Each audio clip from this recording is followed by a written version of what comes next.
thank you all for coming. My name is Andre Wong. I am the chair of the Government Affairs for the Gresham Chamber, and today we're pleased to have a discussion on one of the more critical issues facing Oregon policymakers, and that's how to deal with PERS, Oregon's Public Employees Retirement System. So today's presentation, I just want to note, is not going to be an indictment on the PERS system itself, but it's supposed to be an informational and analytical examination on PERS and its impacts and options facing our state. So I just wanted to let you know that we have cards on your seat for a question and answer period. If you have a question for Mr. Tanya, you can fill that out and we can have that during the Q&A. So today we're pleased to have John Tanya, who's the president of Eco Northwest, an economic consulting firm with offices in Oregon and Idaho. John's areas of focus are education, workforce support development, and child support enforcement policy. John holds his degrees from the University of Oregon and Harvard's Kennedy School of Government. Prior to joining Eco Northwest, he was a budget analyst for the Congressional Budget Office and serves on advisory groups such as the Oregon Quality Education Commission's Cost Panel and the Governor's Revenue Restructuring Task Force. He's also provided fiscal analysis for a variety of governing bodies, including the U.S. Senate Finance Committee, the Oregon and Washington state legislatures, and numerous local governments. Will you please welcome our speaker, John Tanya. Thank you. And I don't think I'd underestimate by saying that, or overstate it by saying that PERS is one of the biggest issues that's facing this legislative session. I think we had a big vote last week in Salem, where in essence I think the session is sort of hinging on some kind of combination of PERS reform and possibly some tax increases to balance the budget, and certainly a lot of debate around the PERS reform that passed and whether it's big enough to leave us with a sustainable system, leave our public services competitive relative to our neighbors to the north in Washington. So what I wanted to do here, as was sort of foreshadowed, is really this is a technical description of the problem that I have developed, and I would say that before you can get into public policy solutions, you really have to have a clear understanding of the nature of the problem that you're dealing with. And I think one of the issues that has hampered the session to date is that it came into this session with an incomplete understanding or disagreement about the nature of the problem. Was this a problem that's sort of a short-term blip that was created by, say, for example, the 2008 stock market crash that created a funding problem for the system that in the near term could remedy itself as the stock market recovers? Or is this a bigger sort of generational problem that has to do with the structure of the system that we created? I am persuaded, after having worked through this data, that this is a bigger problem than sort of a short-term 2008 investment problem. That really this goes back to as far as 1945 and the creation of Money Match, and a program that almost in equal parts accident, in some ways intention, created an unusually expensive benefit program relative to those that are offered by other states. So that with the introduction, I'll now move through some of the slides. And when I say people came into this session with confusion about the problem, I think I don't blame them for that, because this is a very complicated system, and it's very hard, unless you spend an awful lot of time doing it, to understand how we stand relative to other states in terms of our problem. And so here's one of the key issues that I was trying to grapple with, and one of the points that if you follow this debate closely you will hear, which is Oregon is one of, while I would contend a troubled system, it is one of the better funded systems in the country, which that just seems like that doesn't connect. And I could understand why people would think that. This is a map produced by the Pew Center on the States for fiscal year 2010, and what it's doing, it's going across the United States and looking at state-sponsored systems, and they're saying for all of the liabilities that had been accrued for all the public service up to the end of 2010, what were the assets that were backing up those obligations, state by state. And the states that had better than 80% coverage, assets to their liabilities, were colored in blue, and those with less were colored in gray. And you can see that Oregon, Washington up here, Oregon at the time was 87% funded, Washington 95%. We're certainly happy that we're not Illinois at 45%, some of these other places, and we should be happy that we're not Illinois. So this is one piece of information, and you can hear public officials in their statements say, you know, we see the escalating costs with PERS, but remember, it's one of the better funded systems. And they're speaking the truth when they say that. So we're going to have to work through that as a sort of what appears to be a contradiction, but ultimately isn't. So what I have to square that against is a statement by a statement that was considered by 40 sharp economists from Harvard and Yale and MIT and University of Chicago, Stanford, Berkeley. These are people who, if you ask them lots of different questions, you'll get some disagreement. But they were posed this question, these 40 economists, back in October of last year. And they said, during the next 2 decades, some U.S. states, unless they substantially increase taxes, cut spending, and or change public sector pensions, will require a combination of severe austerity budgets, a federal bailout, and or default. That's pretty gloomy language there, suggesting a big problem. And so they were asked, do you agree or disagree with this statement? And in a group that you can frequently get them to sort of on the one hand, on the other hand, disagreement, you ended up with this, 28% strongly agreeing, 64% agreeing, a handful here uncertain or no opinion. So close to a consensus here of these national economists looking at the condition of state pensions and saying there's some real trouble. The report that they were, or the series of reports that these folks had been paying attention to that led to these opinions were completed by a pair of financial economists, one who's currently at Stanford, the other one in New York.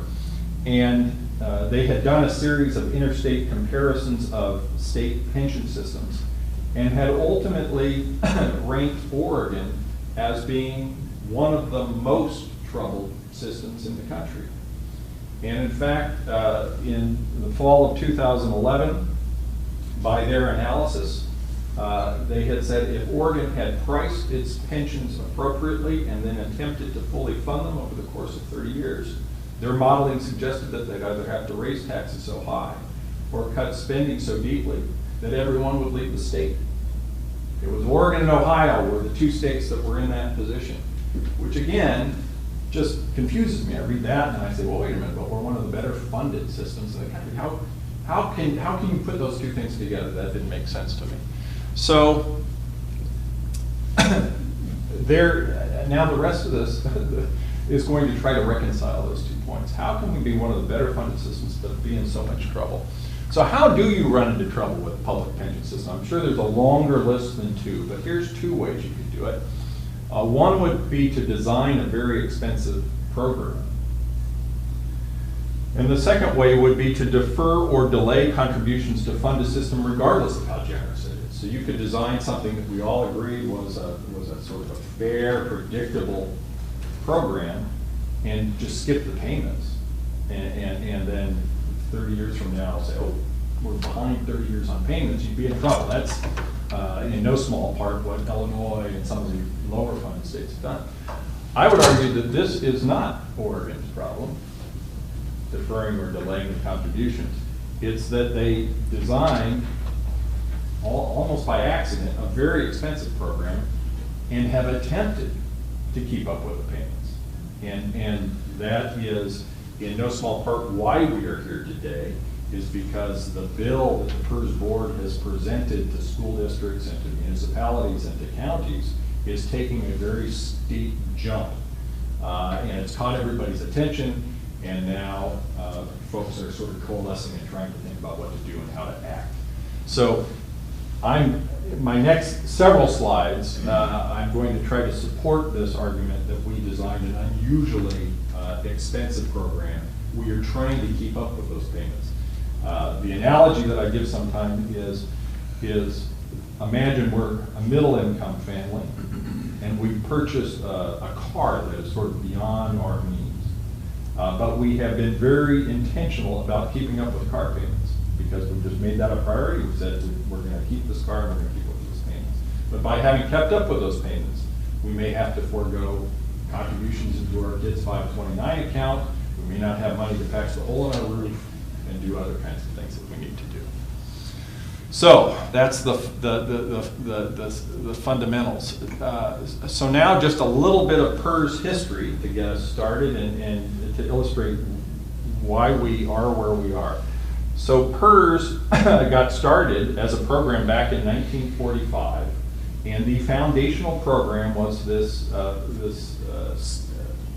formula called money match. And that is not a common program, certainly not a common program in operation today. There are a handful of places that do it. But money match was basically a program where a member put in contributions into an account over time. Those were then invested on their behalf during their tenure in government service. And then upon retirement, you took that account and you said, okay, the employer hasn't been adding to that, so the employer is going to match it dollar for dollar. And then we're going to take this sort of doubled account and we're going to turn it into an annuity that will last until the expected end of the beneficiary's life. We have to assume an interest rate that amount of money will earn while they're withdrawing those payments. That's an important piece that we'll talk about. We have assumed a high interest rate there. And then in addition to that, we're going to put a cost of living increase on top of it. So that's the basic functionality of the money match program. Yep. I get to give the first question here. So under the money match system, the employee puts in money, which then grows at either an assumed rate or the stock market rate. Well, we'll get into that, yeah. But the employer did not put in money at that time for their part of the match. Correct. And so what the employer is doing sort of behind the scenes is they have an actuary over here on the side who's anticipating what those matches will need to be. And they are reserving money in anticipation of having to match them upon retirement. And yet your slide where you had the two problems, you indicated that Oregon had not failed to fund its system. I mean, yes, it goes back to the original chart that I had that had 87% funded ratio. But if they had put the money in at the exact same rate as they put in for the employee, right, then their contributions would have grown on a one-to-one basis, and we wouldn't have nearly the problem because those monies would have adjusted at the exact same rate, and our money match would be exactly the same. If we had kept up all along, right, that is hypothetically true. Yeah. So, but still, the amount that you're having to put in is going to be the issue relative to other states because of the size of the benefit that ultimately is created out of this money match. But the size of the benefit is reflective of the growth in the market. So if they had put in the 6%, which they didn't put in, we'll get to that. So a little more history here. In the 1950s and 1960s, after the development of money match, there were weak investment returns by the Oregon Investment Council, And it actually didn't work out very well for public employees in the 50s and 60s. And they were looking at other states that had more traditional defined benefit formulas and saying, maybe we should switch to one of those because we see public employees coming out with more predictable and reliable income upon the end of their public service. So in 1968, the legislature replaced money match with a program called pension plus annuity.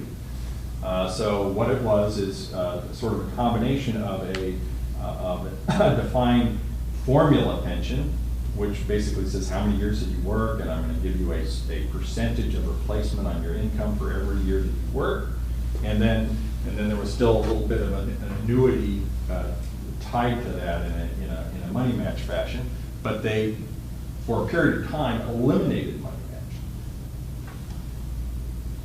And then two people in 1968 came back and said they had been adversely affected by that decision, and the legislature reinstated money match on their behalf. But not on only their behalf. They simply just reinstated the program thinking that it would only be used by a handful of people. It's 1968. In 1979 then, the PERS board created yet another program. So you saw that money match, you had the pension plus annuity in 1968. Then 1979 they said, let's get rid of this whole annuity thing and money match completely for people. We want to create a much more predictable formula. And so they created something called the full formula. And when they created the full formula, they had to come up with a rationale. What are we trying to do with this formula for a career employee? So they set a goal in 1979 that post-retirement income for a career employee who worked 30 years for the state or for a school district or a municipality, when added to Social Security, which was assumed to replace about 30% of wages for your typical retiree, that PERS should replace 75 to 85, the combination of PERS and Social Security should replace 75 to 85% of the employee's pre-retirement income. So they built a formula where PERS was going to replace 50% for a career employee. They were assuming Social Security would replace another 30%, and that got them into this 75 to 85% range. And so they built a formula. This is for tier 1 full formula that basically said for every year that you work, you get 1.67% of your final average salary. So it literally works when if you go out under the formula, you say how many years did you work? I worked 30 years. Times 1.67% equals 50%. So that was back to that goal. Times your final average salary is your pension. And then you get a COLA on top of that. So that is literally what they designed at that point in time, and that's what they were trying to accomplish, was to get people with Social Security into that 75 to 85% replacement range, with the idea that in retirement, your expenses go down some. Many people have paid off mortgages at that point. They don't have work expenses. They have less commuting, those kinds of things. And that's why they're setting that goal at less than 100%.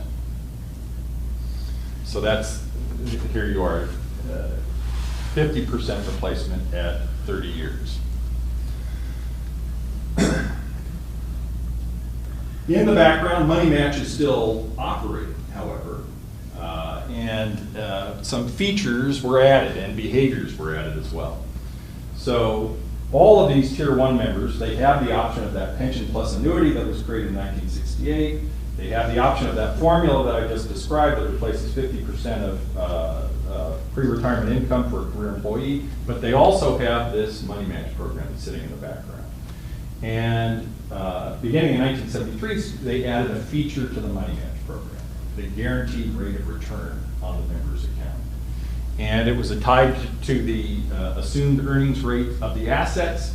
It started, I think, at 5.5% in 1973. Ultimately, that has ratcheted up to 8% where it stands today. There's a debate that be settled in the next month or so to perhaps bring that down a little bit. But there it's been since about that point at 8%. That's the blue line. The green line are the actual investment returns that were earned by the Oregon Investment Council in all of those years. And then the PERS board, which is an administrative board appointed by the governor, came through with administrative decisions that had the result of boosting the value of those accounts in money match. And that people have called or deemed excess crediting. So crediting the members' accounts in excess of the guarantee.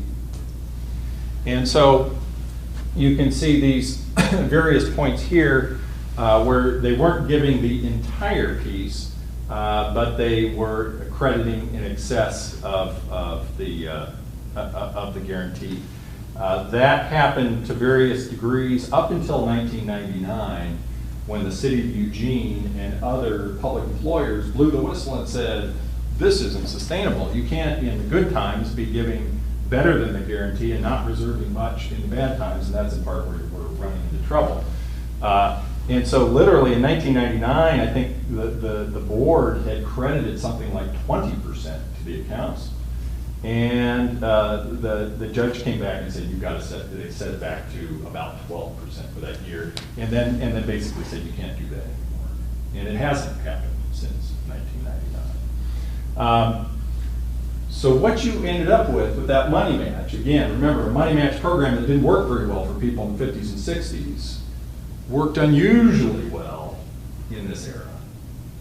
So I sort of characterize this as almost an accidental chemistry experiment, where you had the original rules set up in 1945, they're amended with a guaranteed rate of return in 1973, you then sprinkle in the excess crediting in the 80s and 1990s in what turned out to be one of the most unusually volatile stock markets of our time.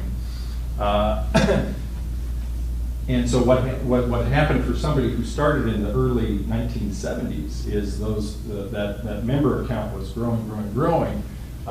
It doesn't have to suffer these falls here. Is growing bigger in those high points.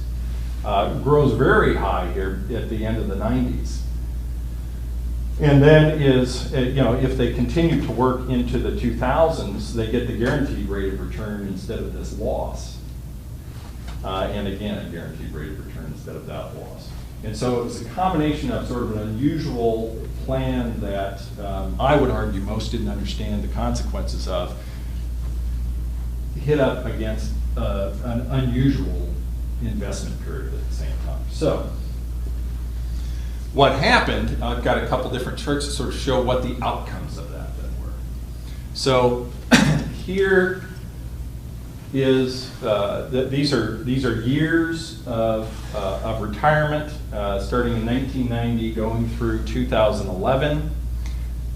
Here we're only looking at career employees, so people that work 30 years of service. And again, I've just drawn a red line there at that 80% ratio. And what I've done here is take the PERS outcomes of replacement ratio and added 30 percentage points for an assumption that that's what Social Security is doing. So you can see that in the early 1990s, we were in and around 90% replacement for folks, which is maybe more generous than the PERS board had intended, but certainly wouldn't drive a lot of people here to have a big policy debate. It gradually started to come up to about 100% in the mid-90s, and then really took off to 2000 was sort of the peak. 2000 is the peak because of market timing, in essence. You had people starting their careers in the late 60s and early 70s. Their accounts had grown to sizable levels as we got into the mid to late 1980s. And then as those 1990 returns really took off and they got the excess crediting, they just spiked the value of that. So you had people on average, this is an average, and you had some people higher, some people lower, people on average retiring with their PERS fund, giving them 100% replacement just by PERS alone. And then when they hit Social Security retirement age, they got up to an additional 30% replacement. So you have a class of individuals in this era who are financially better off in retirement than they were in their working years. That starts to come down over time because two things. One is just the market timing. These folks got started later in time, and so the full impact of those 1990 returns were not as advantageous to them. They were coming into that period with smaller accounts to begin with, so the compounding didn't work. And then the 2003 reforms also start to affect these folks. And we aren't doing excess crediting anymore, and there were some other reforms that slowed that down as well. And you will continue to see this over time come back down toward that adequate retirement level. Do you have the proportion of those who are receiving benefits at 30 years and those who are lower than that? Right. Well, you're anticipating my next couple of charts, because that people say, well, wait a minute, this is just the career folks. The issue, and I didn't understand this until midway through this spring or winter, this is somewhere between 12 to 15% of folks would go out with full career. But in terms of this program's disproportionate windfalls, the windfalls are bigger in proportion for shorter career people. Because in essence, what happened, if you read the Oregonian closely, I'm sorry. We might as well read, whatever anti-PERS statement you want to have. The last Oregonian article said that PERS is to fault for not garnishing criminals' wages. Okay, well, that wasn't the one I was referring to. Let's be careful. There was one. The Oregonian. Ted Sickinger is a careful reporter. I don't know if he did that one, But he didn't do that one. Okay. But it was on the front page, of course. So. Right. Yeah. Okay. Must be true then. So Ted Sickinger, they have that database now, so they can look at all kinds of things. But he did come across somebody in 2012 who worked 5 years in the late 70s to early 80s for the Corvallis School District, retired, he just left, that was early in his career, left with a final average salary of about $10,000 in the early 1980s, had that account of 5 years worth of money in it, but it stayed there and it grew with the excess crediting, et cetera. And he then went off and worked for Hewlett-Packard for the rest of his career, ultimately retired last year, and his account had grown to such a size that with Money Match, it created a $28,000 benefit for his 5 years of service that grows to perpetuity with a cost of living adjustment. So just to illustrate that, again, remember this if the full formula were the program that was sort of determining what people received, you would expect retirees to come out sort of in and around this red line. That they would be, depending on how many years of service, you would expect retirees to be sort of clustered around this red line. And so what we did was take a look at how they fared in 2000. And you can see, you have this diffusion up here. And of course, for these shorter term folks, the proportionality is even larger than for the career folks. So this is the class of 2000 retirees. That is the peak of the impact of Money Match on retirement. So you've got, all these folks here at sort of the 100% replacement. But then just lots of different disproportionate outcomes relative to what they would have received under formula. If you roll forward to last year, you can see folks are still, they're starting to move down toward that line. And if we go out, I'm gonna say if you went out 7 years from today and didn't even change the law, but you went out 7 years from today, I think you start to see people clustering around that red line. Because the money match, the excess crediting didn't affect those folks as much.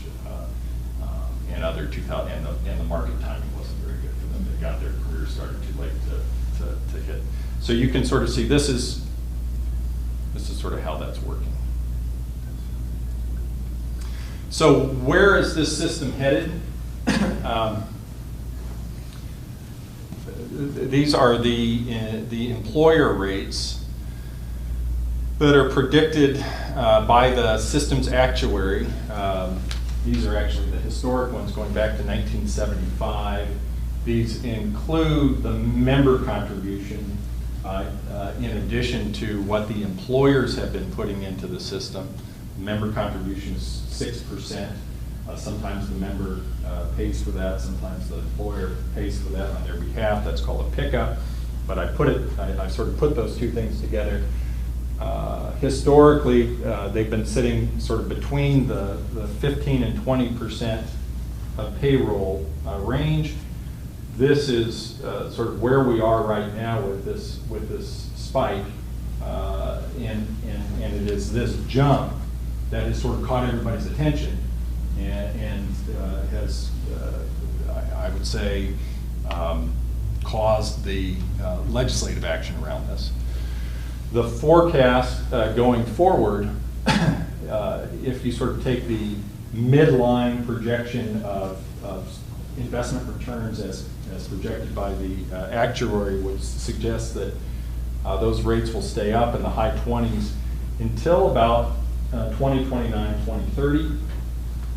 And what's going on there is that class of 2000 retirees is starting to die in 2030, and that's why those rates start to come back down about 30 years after the peak of those returns. Of course, things could be worse or better. If stock market returns were the sort of 10.5%, if we had a nice run for the next 15 to 20 years, and ended up this period with an overall average of 10.5% returns, those rates will come down. On the other hand, if we don't, if we have something worse than that midline projection, rates could go considerably higher. And I think it's sort of rates like these that were the ones that the economists, the national economists, were looking at, saying, you know, if you end up here, you're going to end up affecting migration in and out of the state of Oregon if the rates go that high. So that's the actuary's projections. And now I come to a chart that, for me, sort of told the story of how could we have one of the better funded systems in the country, but also have one of the most troubled systems at the same time. And it comes down to this. This is, for Oregon, this is the measurement of our accrued liability as of the end of fiscal year 2010.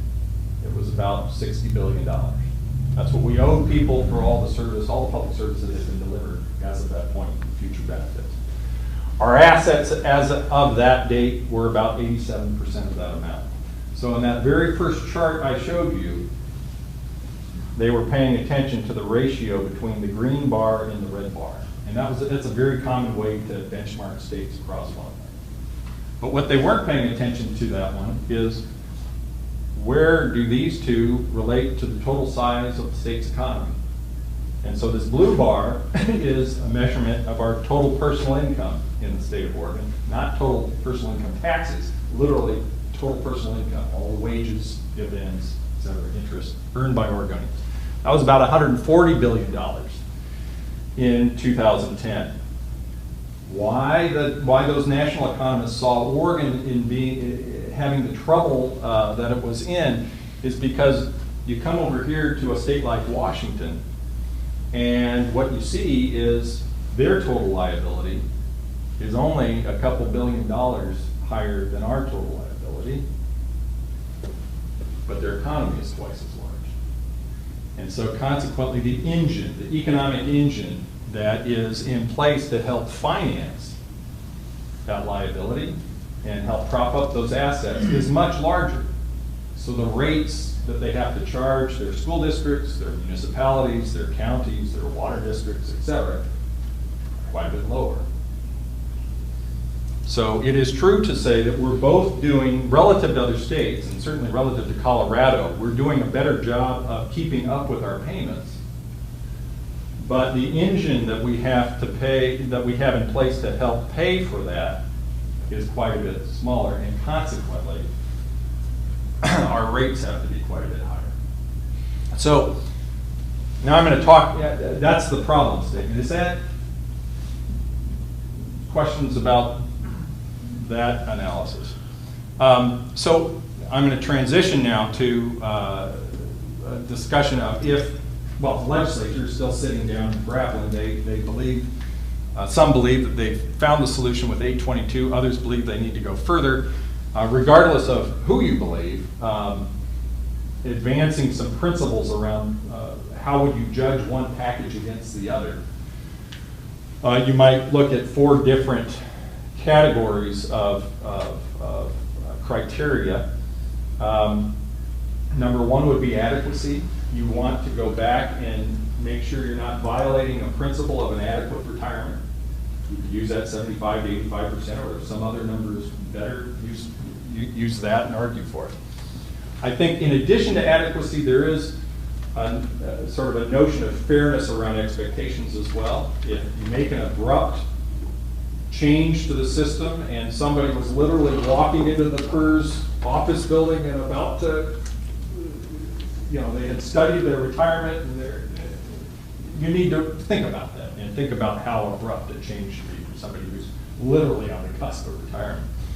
Legality, obviously, is an important one. And there, interestingly, national observers would say Oregon has an advantage over other states in that we went through a pretty deep change in our pension system. First in 2003, we've done it in 1996.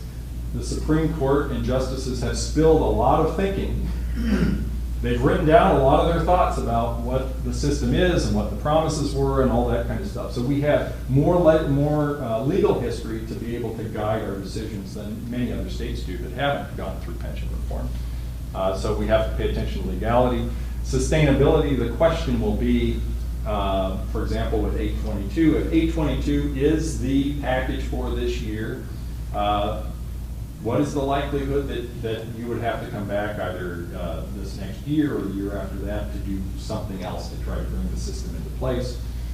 I think you get varying commentary, even from Richard Devlin, Senator Devlin, who sponsored 822, as to whether that package will be the last word on PERS for 5 years. I think he anticipates he would have to come back next year or 2. And then fiscal impact, which is really the issue that folks have rallied around, which is how do we bring some rates down so we can better fund our schools, better fund our municipal services, our police services, et cetera. Can you quantify long-term viability? Long-term viability. 5 years, 10 years? Long-term viability.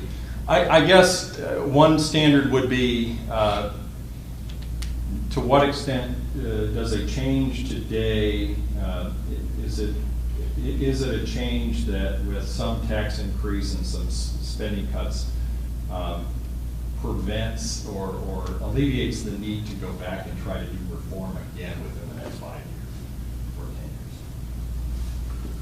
10 years?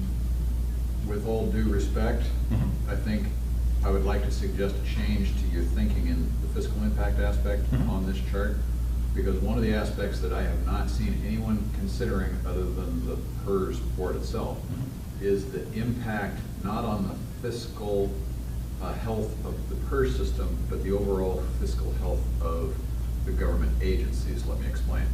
There are 70,000 people who are currently Tier 1 members who could retire right now.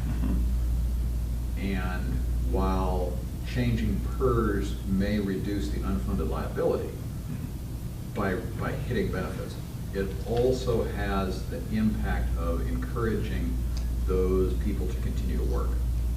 And I'm one of those Right. people whose Yep. paperwork is ready to file. Right. And I can't because of 822. Because the impact of 822 over the course of my retirement will cost me $150,000. And so I have to keep working, which costs my school district twice as much money because I'm twice as expensive as a beginning teacher. And if you multiply that by Right. 70,000 employees, you've got a huge immediate fiscal impact, not on PERS, but on the agencies that have to pay these employees instead of pushing them out the door. Yeah, no, I'm certainly in favor of all comprehensive analysis of impact. I mean, in addition to that, is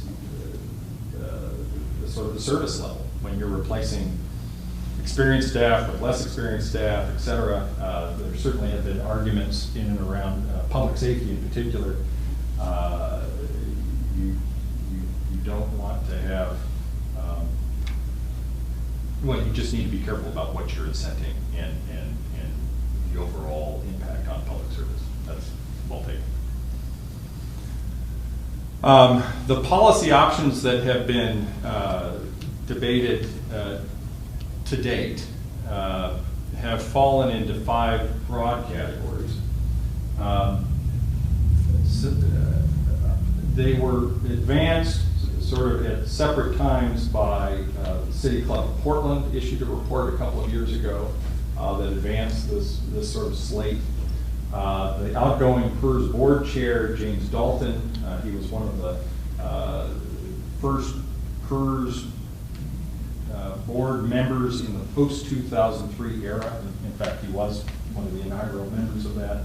He went out last November and basically articulated these 5 approaches. Limiting cost of living adjustments, which 822 did, the governor has proposed, et cetera. The point there is 60% of the system's liability is in retirement status. So 60% of the, remember I said that the total accrued liability of the system was $60 billion. 60% of that liability is associated with people who are retired now. And so the only way that you could go back and address some of those blue dots from 2000, or even the blue dots from 2010, 12, that are way above that red line, is by limiting COLAs going forward and saying, the argument there would be big windfalls were won through money match, and so we're going to mitigate those to some degree with a change in the cost of living adjustment going forward. The second one would be to change the annuity rate that is used in money match calculations, and we're getting into the weeds, the policy weeds here. But as I described money match, you've got the member account, you've got the employer match, you then have a pile of money, and you say, I'm going to turn this into an annuity that will last until the expected end of the expected life of the beneficiary. And the key critical question is, what is the interest rate that is assumed as that money is being withdrawn over time? What is the rest of that money is that earning? If you were to take a doubled money match account and turn it over to a market-based annuity, they would offer you somewhere in the neighborhood of 3% right now. Because in essence what they're saying is, we're picking a number of benefits, and we are going to commit to give you those with certainty. So they would choose a risk-free rate of return because they want to know that they will have the funds to give that to you over 30 years. If it were in a sort of a, well, we'll give you this if the market does well, and we'll give you that if the market does poorly, you might be able to support an 8% rate of return on annuity, but what we're saying is we're giving you certainty, this stream of payments. So the market would say, we give you a 3, maybe a 3.5% rate of return right now. So that was in City Club and other reports. Reforming methods to calculate final average salary, that is, it relates more to the formula. It doesn't relate to money match at all. and really hasn't been much of an issue lately because money match has been the main means by which people have left the system. But as the formula becomes more and more important going forward, some argue that you need to tighten up that definition of final average salary. So, you know, we're very careful about what overtime is used and sick time is used and those kinds of things, late career raises and things of that nature. The fourth is, this really gets into the weeds, but it is the use of the members' contributions. In 2003, remember that 6% that was going into to create the money match account. One of the 2003 reforms was to pull that money out of those the going forward contributions, pull them out of the member account and put them into something more like a 401k on the side. The idea at the time was we just want to slow down money match as much as we can, so we're just going to stop putting the member accounts in so we can slow down money match, and it's had that effect. So they put it over into like a 401k vehicle that just went up and down with the market. The proposals have been to take some or all of that and put it back into the system to help pay for the system, because in essence, what's going on is you always have this defined benefit formula over here for Tier 1 and Tier 2 that was designed to be as generous as it was supposed to be. And people have been receiving for 10 years this extra money in addition to that defined benefit, et cetera. Yep. On that one, is the proposal that you've heard to take the IAP money, put it back into PERS, and have it count for money match formulas? Or there have been, so the Oregon School Boards Association bill created yet another account that wouldn't count toward money match. Okay. I think the argument is that that would probably fall lower on the scale of legal challenge. And so sort of a comprehensive package would say, only do this, put it back into the regular account, but marry it with that, which then lowers the money match value. This would stand, if you simply put it back into the regular account, all you're doing is going back to what existed before, so its chances of standing legal challenge would be quite high. And then this last one, eliminating this obscure tax remedy for people that don't live in the state of Oregon, passed in 822. I'm not going to go into great detail on that one. Everyone likes it because it doesn't affect people who live here. Yeah, no voters. When you first introduced this slide, you said these are the 5 areas that have been discussed. But there is a 6th area that has been discussed, but in my opinion hasn't gotten enough publicity by Ted Sickinger. Okay. And that is extending the repayment period of the unfunded liability so that the repayment period better matches the actual use of that liability. Right now, the unfunded liability is a 20-year period. And yet, 20 years from now, more than half of the people will be retired and continuing to draw on that money. So in other words, if we extended it to a 40-year period, we would cut down by hundreds of millions of dollars the amount of money that the agencies need to pay. And that money would continue to come in between year 21 and year 40 when those people are actually using that money. How come that's not, because that was actually discussed in the legislature when I was there. How come that's not on your list of options? That is a policy option, as is the rate collar, which is another way of it sort of has the same effect. The rate collar has the same effect as your extension of the amortization. Agreeing and disagreeing here. So the amortization it would be like extending your mortgage, and so your total payment over time would go up because you'd be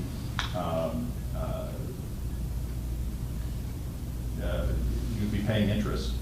You're not paying interest because you're not borrowing from anybody. What you're doing is paying back the money that the retirees are using. Right. You're not bonding this debt. All you're doing is paying it back Right, but your total payments, and the actuary scored this, your total payments on a 20-year amortization. So our current liability last scored was 16 billion at the end of 2011. If you amortize it and pay it over 20 years, your total payments would be about 35 billion. And if you did it over 30 years, it'd be in the neighborhood of 50 billion.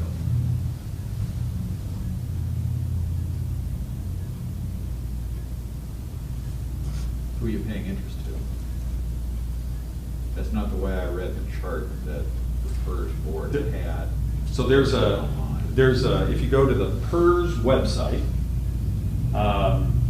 and on the front page, there's a little piece off to the side that says cost containment measures. There's a memo that deals with this specifically by element, and a 2 or 3 page memo that talks about the amortization and the impacts on rates and the total cost of funding the system. So does that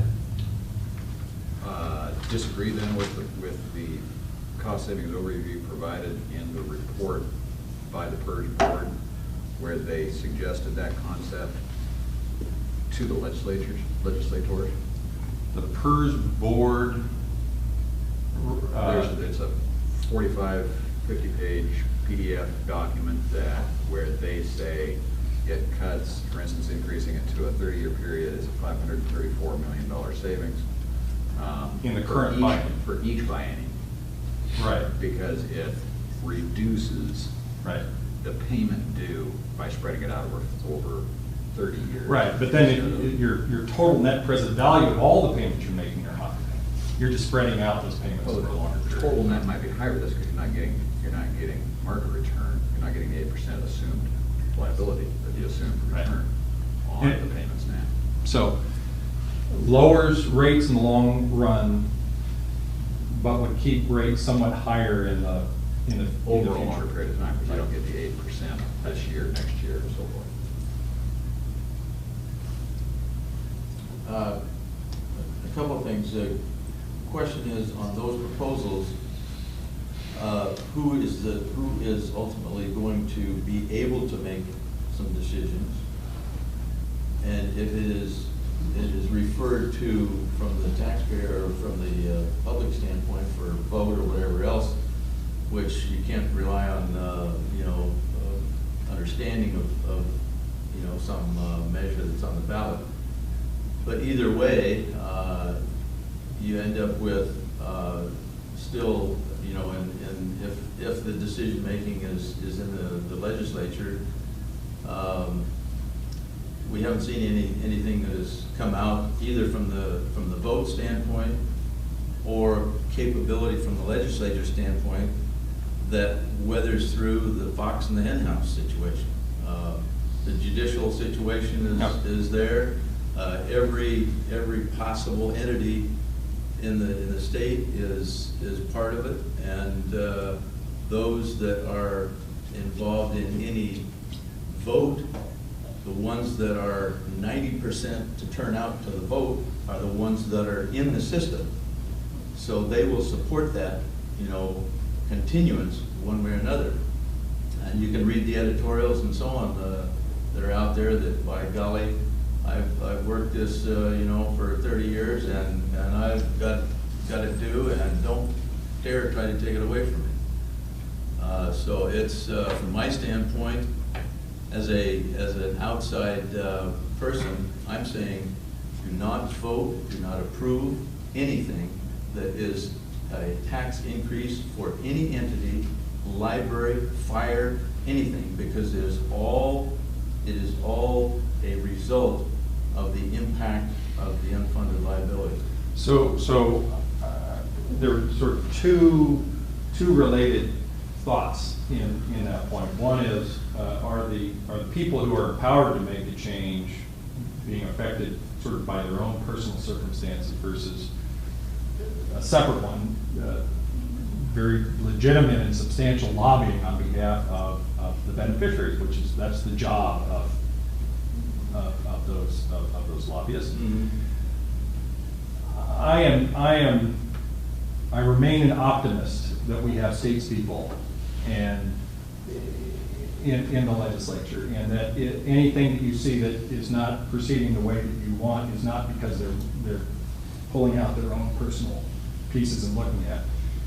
If things are not proceeding as you would like, I would say, there is this big battle going on, which is, it would go on in any state. This is a big issue. And,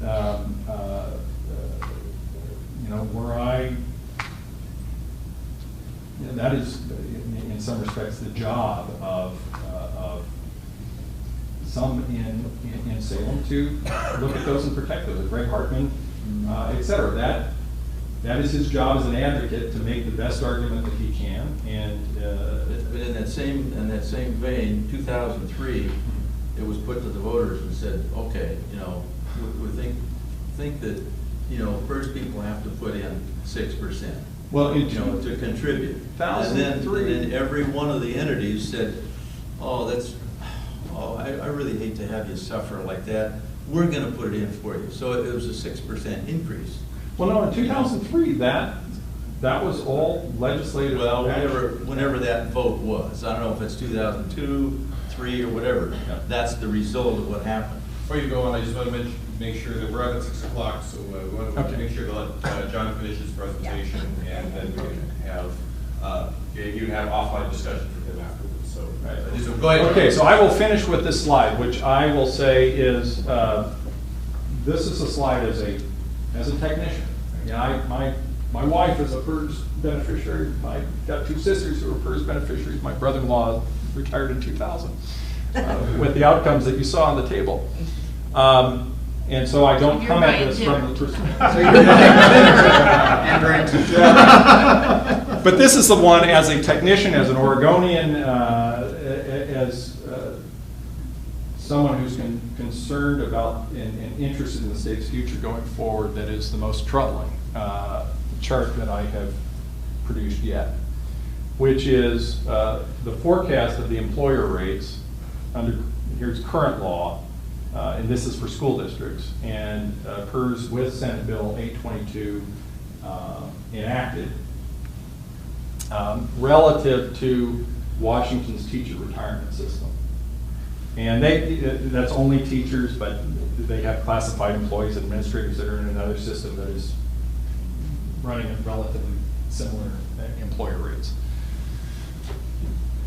This is a gulf of a difference here. And were I, that's about 15 percentage points of payroll that school districts on the Oregon side would be paying for the legacy costs of a program that,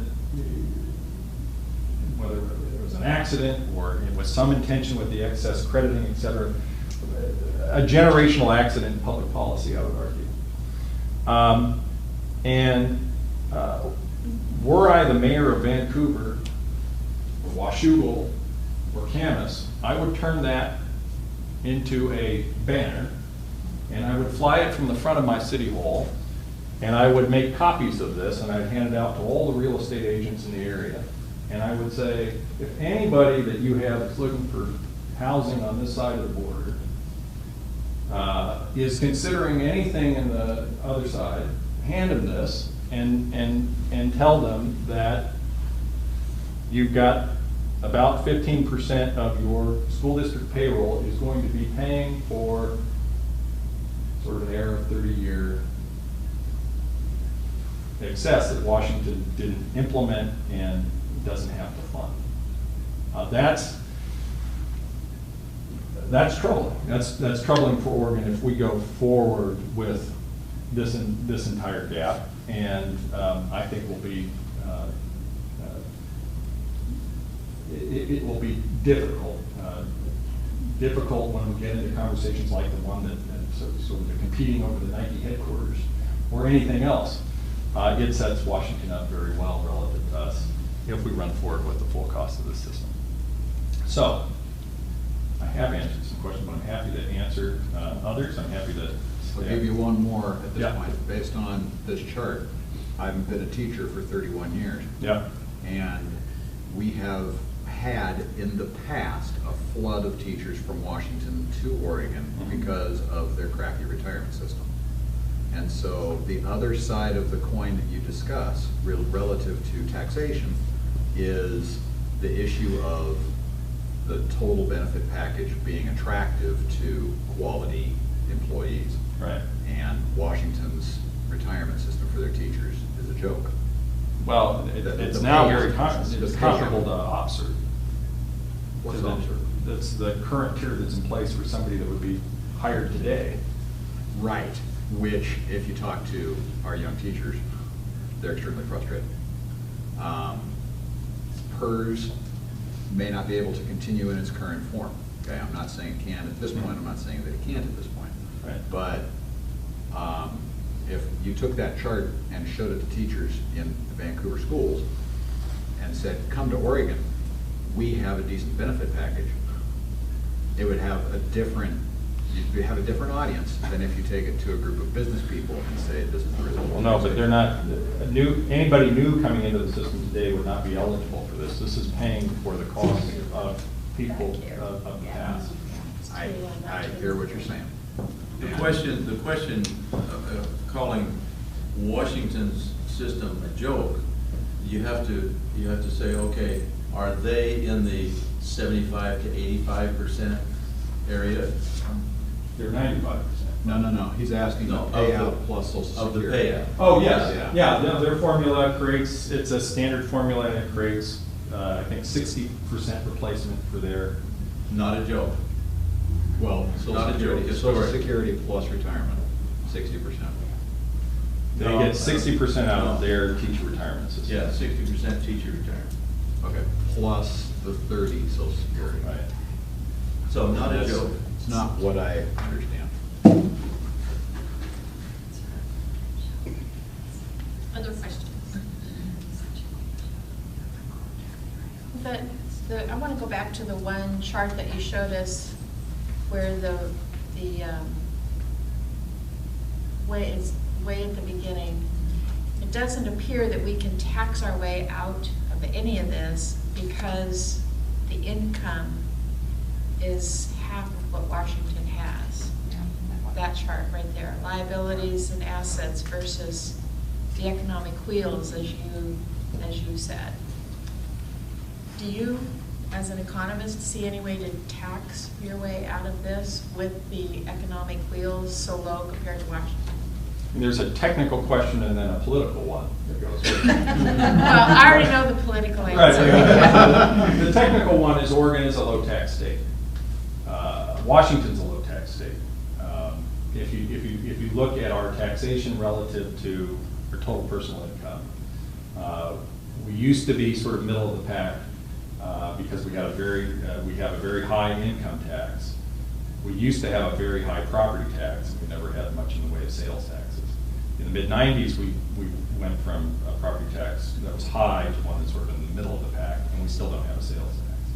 So we slipped down the tables, and just by sort of broad average measures, we're in the sort of bottom 10 in terms of taxation per total personal income, as is Washington. As is Washington. Washington is relatively, because they sort of are in the same issue. They have no income tax. They have a very high sales tax and property taxes. So there is space for taxation relative to the sort of overall U.S. average to move up. And the question will be the question that Beaverton is facing right now with respect to this issue, because it is a very high profile issue. They're going out to their voters right now for a local option levy on their schools. And just the way that the math is working at this point in time, about half of that option levy will go to fund the increase in the PERS under Senate Bill 822's reforms. The other half would produce additional service or help them revise some of the services they used to have in the past.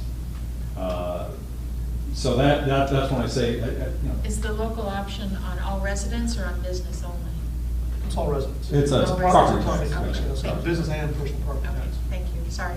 Yeah. So that's, I mean, that is a dynamic. You've got a lot of this debate out there about this system and its costs and the promises that were made and what need to be kept and what could be reformed, et cetera. It takes people smarter than me. It would be more of a Dan Levy and a Kevin Luper, who are political strategists, to say, in this environment, could you talk Oregonians into coming up toward the U.S. average in terms of its total taxation as a share of total? How would you tell that? How would you talk them into that? And how much does the resolution of this public policy issue either? How much would the PERS issue hinder that conversation? Well, it's easy to, from the Dan Levy standpoint, to target the businesses as the cash cow, the taxable, because that, from a political standpoint, has legs. Right. But that also would be the reason that some of those businesses would then move Right. to Washington. And there's the economic rub, So- as shown here.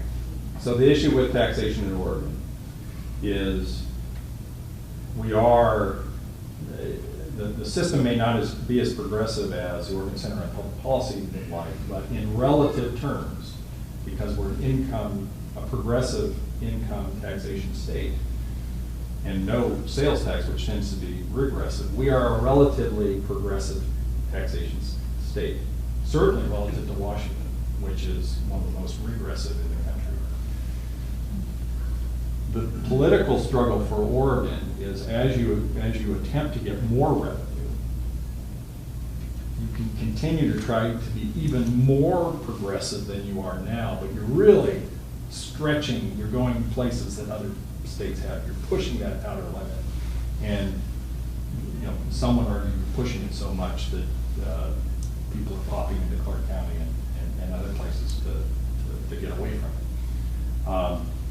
If you want to get up to the U.S. average, you're probably talking about a broader tax reform that would have some kind of consumption tax associated with it, and that would have a much broader participation. Tim Nesbitt wrote about that in the Oregonian on Tuesday.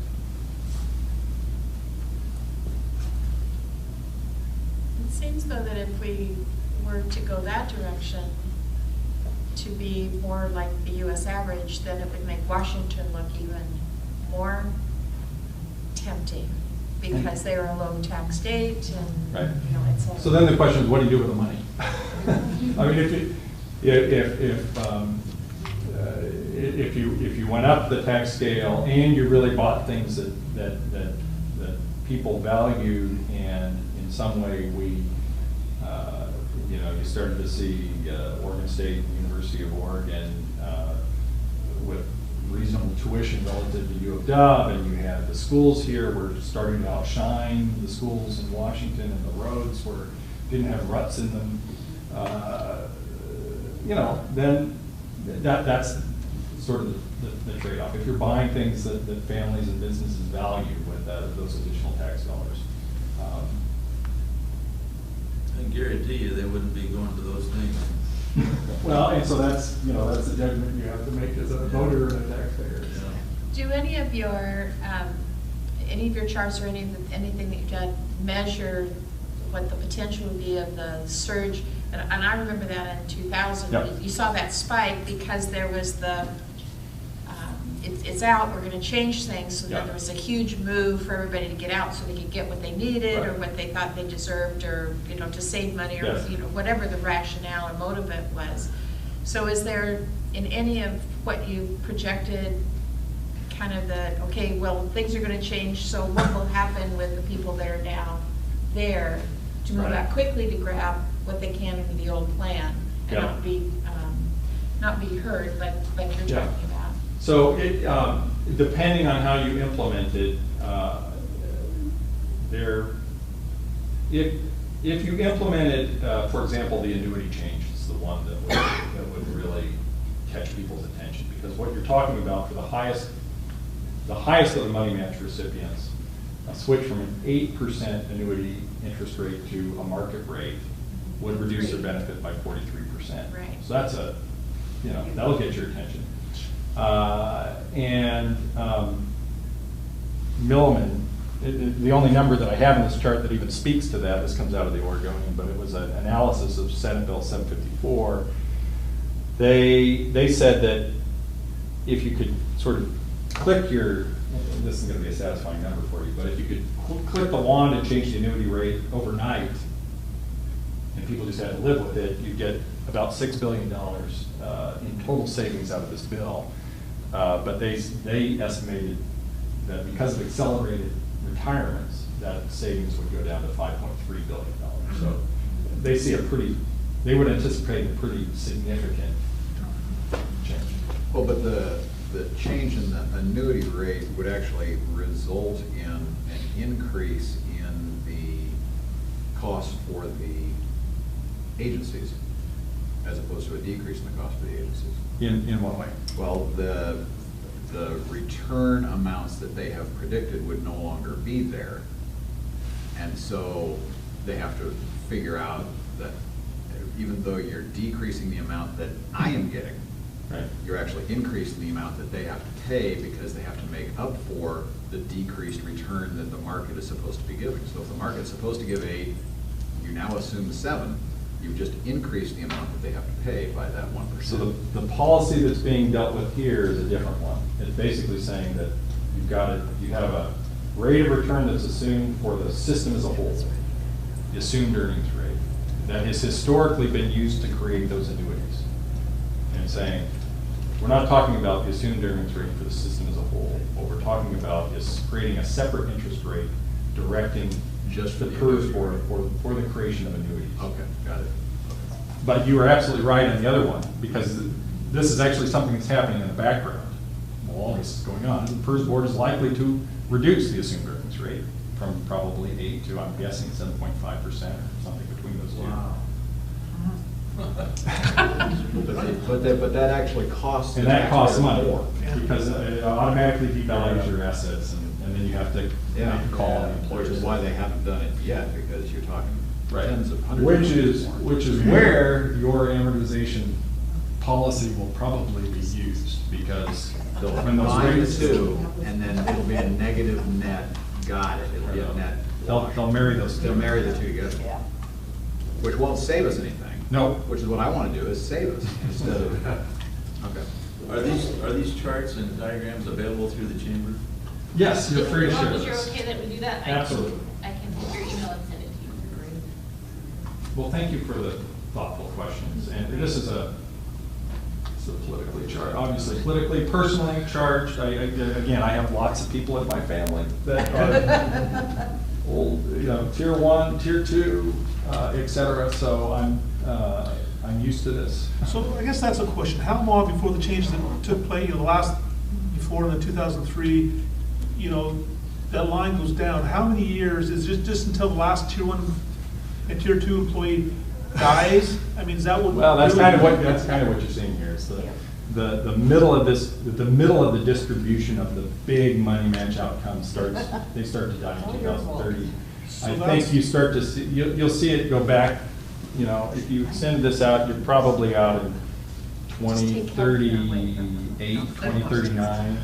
So let's say 2039, what is the rate that the entities are gonna have to pay? Right now, they're paying, what, 25? I think you'd be back in the neighborhood of, between 10 and 15%. So, but right now, Washington is paying 5%.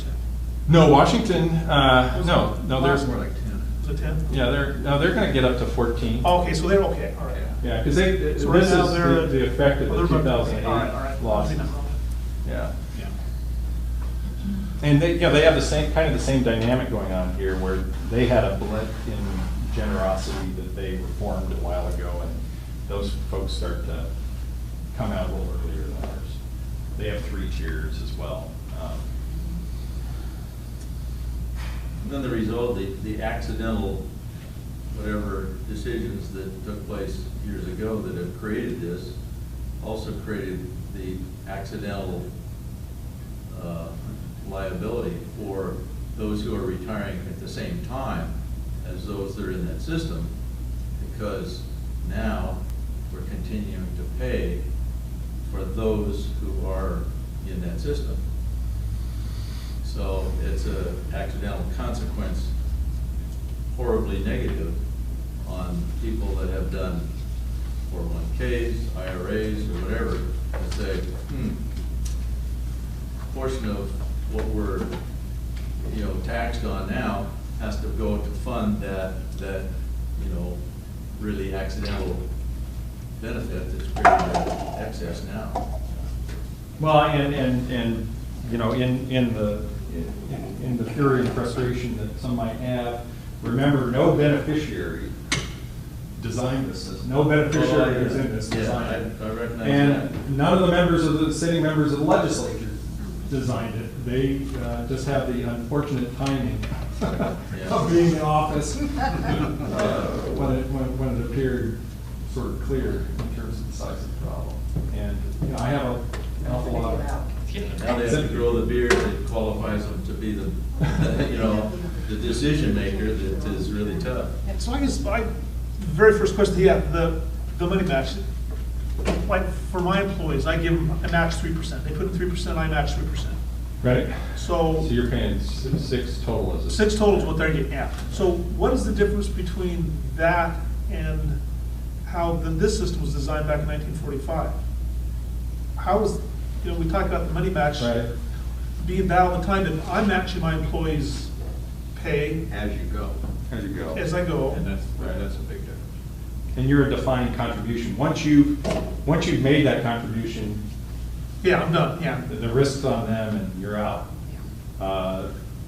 This one, frankly, the actuary in charge of advising the PERS board never incorporated the excess cost of money match until somewhere in the mid to late 90s. They didn't understand it. And so they were saying the cost of this system is probably in the neighborhood of 8% for an employer. So that's what they assumed. That's what they were estimating, because they didn't understand what was going on. And if you come back and look at this chart, we're going through these periods where you really weren't having big dips here. So so nobody really saw a big issue until you got into kind of this period here, and those accounts really, you had some accounts that had already gotten big, and then you get this kind of return that's almost 20% increase to all those sizable accounts that had got started in the early 1970s. That's a big deal. And then for any of them that sort of moved through into this period, the system as a whole loses all this money, but then has to ask the employers to turn all those accounts into 8% returns. Well, back in the 70s, when they made the decision that they were going to pay the employees 6%, right, the PERS pickup, they made the decision that the employer 6%, the money match, didn't have to be paid because they are taxing districts. And these taxing districts can tax in order to make this up. So they made a conscious decision to not charge the employer 6% at that time, and then as the market returned 12, 14, 16, 18%, the employer now has to not only do the money match for the 6, they have to do the money match For the bigger for the one. 18, 24. The 23%. Yeah, because they didn't pay it as they were going. You're paying it as you're going. They did because they're taxing districts. So that talk about a mistake, that was a big one. Yeah, one of the real questions is, did any of those that were developing a system and making the decisions, did they get interviewed by the ones who gave them that job? Well, so the issue, if you're looking for a guilty party out of this whole movie, the system designed to begin with, I think, was probably an honest accident. The money match was just an honest accident. If you're looking for a guilty party, it's the people that served on the PERS board during that era and were putting in crediting in excess of the guarantee. And during that time, the PERS board was part of it. They didn't have to. Yes, it was. Open, It had a open. majority of Yeah. people who were beneficiaries. Yeah. themselves. Well, and they were appointed by the governor, though, So the That's true. governors. And so the governors- And Yeah, Rob yeah. and all of them. Yeah, all part of the system. Well, they all kind of didn't really get on top of it, Yeah. and they should have, Yeah. and. They were absent the day they taught math. You know, I'm not a genius, but I could see a problem when they were doing that. Yeah. In the nineties, if they were giving them, 12%, I was like, you can't do that. Yeah. Right, not when you're. Not when you're gonna drop at some point, you can't do that. Well, I just want to officially bring the program to a close, but we can continue the discussion after hours, of course. But John, thank you so much for the information.